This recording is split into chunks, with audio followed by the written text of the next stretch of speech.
Ya, shalom, selamat petang kepada kita semua. Saya harap suara pastor itu jelas. Ini pertemuan Google Meet kita. Saya tidak menghitung berapa kali sudah kita ada pertemuan melalui Google Meet, dan sangat bersyukur karena meskipun dalam keadaan lockdown, kita dapat meneruskan pembelajaran kita dalam Injil Yohanes, khususnya melalui kelas tunas remaja. Jadi saya mau mengajak kita baca dalam Injil Yohanes bab yang ke-10. Memang malam hari ini firman Tuhan cukup indah, namun bukan juga senang difahami, sebab Tuhan Yesus berbicara menggunakan perumpamaan atau amsal atau bahasa kiasan, banyak metafora yang Tuhan pakai dalam pengajarannya. Jadi saya baca dari ayat 1 sampai ayat yang ke-6 dulu. Yohanes 10. Aku berkata kepadamu, sesungguhnya siapa yang masuk ke dalam kandang domba dengan tidak melalui pintu, tetapi dengan memanjat tembok, ia adalah seorang pencuri dan seorang perampok atau perompak. Tetapi siapa yang masuk melalui pintu, ia adalah gembala domba. Untuk dia, penjaga membuka pintu, dan domba-domba mendengarkan suaranya, dan ia memanggil domba-dombanya masing-masing menurut namanya, dan menuntunnya keluar. Jika semua dombanya telah dibawanya keluar, ia berjalan di depan mereka, dan domba-domba itu mengikuti dia, karena mereka mengenal suaranya. Tetapi seorang asing pasti tidak mereka ikuti, malah mereka lari daripadanya, karena suara orang-orang asing tidak mereka kenal. Itulah yang dikatakan Yesus dalam perumpamaan kepada mereka. Tetapi mereka tidak mengerti apa maksudnya ia berkata demikian kepada mereka. Perhatikan ayat yang ke-6 untuk bahagian ini. Sebenarnya ada 4 bahagian dalam 21 ayat dalam bab 10 Injil Yohanes. Jadi dalam bahagian yang pertama ini, dalam ayat yang ke-6 mengatakan Yesus memberi pengajaran ini dalam perumpamaan. Perumpamaan itu parable. Maksudnya dia buat macam perbandingan, menggunakan lambang-lambang atau bahasa simbolik yang kita lihat banyak Yesus gunakan dalam Injil Yohanes, bukan hanya dalam bab 10 ini. Bab-bab sebelum ini pun sudah kita lihat Tuhan Yesus memang biasa menggunakan bahasa kiasan atau metafora atau perbandingan untuk mengajar sesuatu pelajaran rohani. Dan di sini juga mengatakan bahwa murid-murid Yesus pun tidak mengerti apa maksud yang Tuhan mau sampaikan kepada mereka. Jadi saya rasa bagi kita yang menjadi pengikut Yesus atau murid Yesus pada abad ke-21, jadi kita juga mengakui bahwa banyak perkara kita tidak memahami seperti murid-murid asal Tuhan Yesus. Mereka juga tidak mengerti. Kalau tanpa pertolongan Roh Kudus dan penyelidikan atau selalu merenungkan firman Tuhan. Bagi saya sudah cukup banyak kali membaca Injil Yohanes, tapi setiap kali saya membacanya macam ada kebenaran yang baru, ada terang yang baru. Dan kita sekarang kalau pastor boleh merujuk kepada buku tafsiran, supaya saya harap kita masih membacanya dan boleh bertanya kalau tidak mengerti apa yang pastor tulis dalam buku tafsiran, yang saya harap kamu semua miliki. Kalau siapa-siapa yang belum miliki, masih lagi banyak saya boleh jual dengan saudara. Dan dalam buku surat 172, bab yang ke-10 ini terletak di antara tanda yang ke-6 dan yang ke-7. Bab 9, beberapa minggu yang lalu, kita sudah belajar tentang Tuhan mencelikkan mata orang yang buta sejak lahir. Itu tanda yang keenam. Dalam Injil Yohanes, Tuhan Yesus hanya mengadakan atau melakukan 7 tanda atau 7 mukjizat. Dan pengajaran tentang gembala, seorang gembala, dan nanti dalam ayat 11 Tuhan katakan, akulah gembala yang baik. Bab berkenaan gembala yang baik ini terletak di antara tanda yang ke-6, bab yang ke-9, dan tanda yang ke-7, bab yang ke-11. Ini bab yang ke-10. Supaya kita memahami urutan cerita atau naratif di dalam kitab Injil Yohanes. Dan sekarang kita terus lihat dalam teks firman Tuhan. Ini berbicara tentang hubungan seorang gembala dengan kawanan domba, dan banyak metafora, banyak perkataan-perkataan yang Tuhan gunakan dalam perumpamaan ini yang kita perlu tafsir, seperti adanya kandang. Perhatikan ayat yang pertama.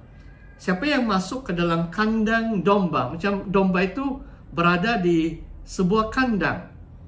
Nanti ada perkataan pintu. Ada lagi memanjat tembok, pencuri, perompak. Semua ini adalah perkataan-perkataan simbolik, bahasa kiasan. Tidak semestinya secara hurufiah atau harfiah. Sebab nanti kita tahu domba itu sebenarnya adalah pengikut Yesus. Kalau penerapan sekarang, saudara dan saya lah, kita lah sebahagian kawanan domba. Dan gembala ini adalah Tuhan Yesus. Nanti kita akan lihat bahwa Yesus adalah gembala yang baik. Oke, jadi pastor terangkan bahwa banyak ini perkataan-perkataan ini dalam perumpamaan ini perlu kita tafsir, perlu kita tanya, apakah adakah maksud sebalik simbolisme, bahasa simbolik atau kiasan yang Tuhan guna pakai dalam bab ini, bab 10 Injil Yohanes. Nah, saya terus baca, di sini mengatakan kalau tidak masuk melalui pintu, kandangnya ada pintu. Kalau orang itu memanjat tembok, dia seorang pencuri perampok. Dia bukan gembala. Dan nanti ada satu lagi kalimat, ini orang asing. Jadi ada pencuri, ada perampok, atau dalam bahasa Melayu mungkin perompak. Dan yang ketiga, ada orang asing. Ini semua penjahat, ini yang jahat. Tetapi ayat yang kedua, siapa yang masuk melalui pintu, ia adalah gembala domba. Okay. Dan di sini pastor coba mau jelaskan ini perkataan pintu. Apa ini pintu kandang domba ini? Pintu. Siapa ini pintu? Sebenarnya kemudian Tuhan Yesus mengatakan, akulah pintu. Ini bukan senang kita fahami. Nanti saya akan coba terangkan ini ya. Cuma kamu ingat, kadang-kadang bahasa kiasan ini bukan saja satu makna, tetapi ada lebih dari satu makna. Yesus adalah gembala yang masuk melalui pintu itu, dan juga dia juga merupakan pintu. Yesus juga adalah pintu. Nanti kita akan lihat. Jadi ada dua maksud pintu. Dan ayat yang ketiga mengatakan ada penjaga yang membuka pintu. Ada penjaga yang membuka pintu. Selain daripada gembala, tadi ada pencuri, ada perampok, sekarang ada penjaga kandang domba itu. Dan kalau saudara sudah baca buku pastor, mungkin saya terus tafsir supaya kita jangan teragak-agak. Bagi saya penjaga pintu kandang domba itu adalah Allah Bapa. Okay, Allah Bapa. Dialah macam penjaga. Nanti sebagai contoh lah, Yohanes 15 ada satu kiasan atau perumpamaan tentang pohon anggur. Akulah pohon anggur dan kamu adalah cabang-cabangnya. Siapa itu pengusaha pohon anggur itu? Si pengusaha itu adalah Allah Bapa. Yesus adalah pohon anggur. Kita orang percaya adalah dahan-dahan itu atau cabang-cabang itu. Itu satu lagu yang kesukaan pastor juga. Harap nanti hari Minggu kita boleh nyanyi.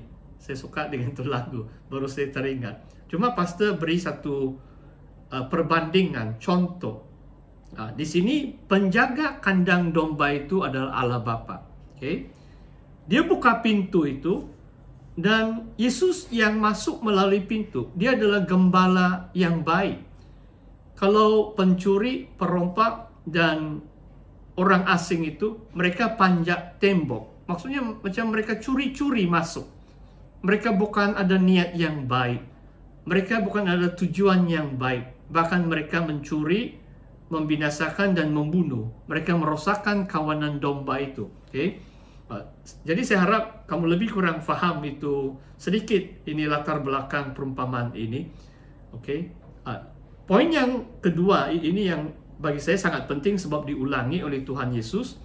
Domba itu mendengar suaranya. Ayat yang ketiga. Okay? Sekarang Tuhan Yesus menjelaskan tentang hubungan di antara gembala dan domba.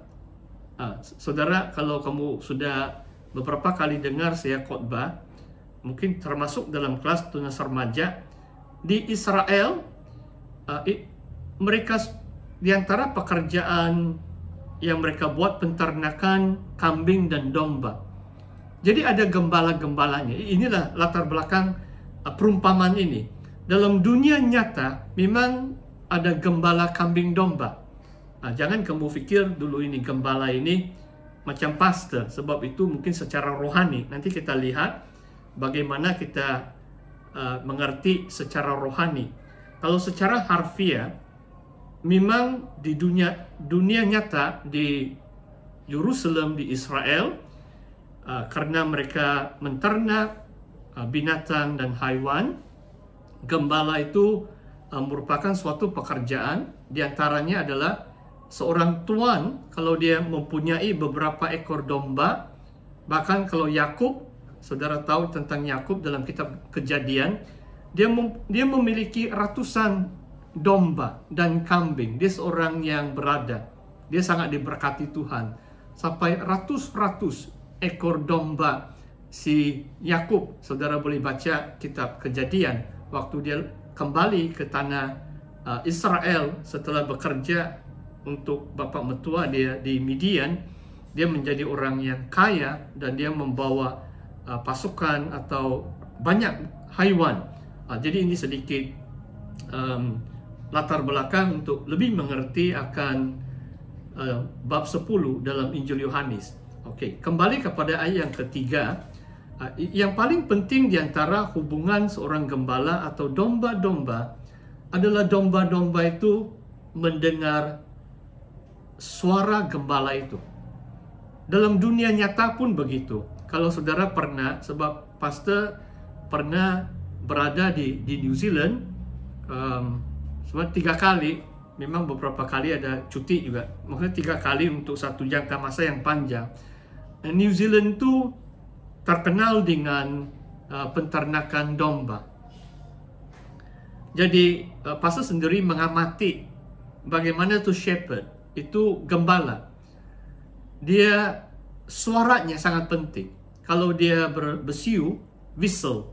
Kadang-kadang dia pakai itu, dia tiup suara dia ataupun dia panggil. Dan domba itu akan responi. Domba itu akan tahu, dia kenal suara gembala dan mereka akan mengikuti suara gembala itu. Ini pastor jelaskan. Nanti kalau kamu tidak faham, sebab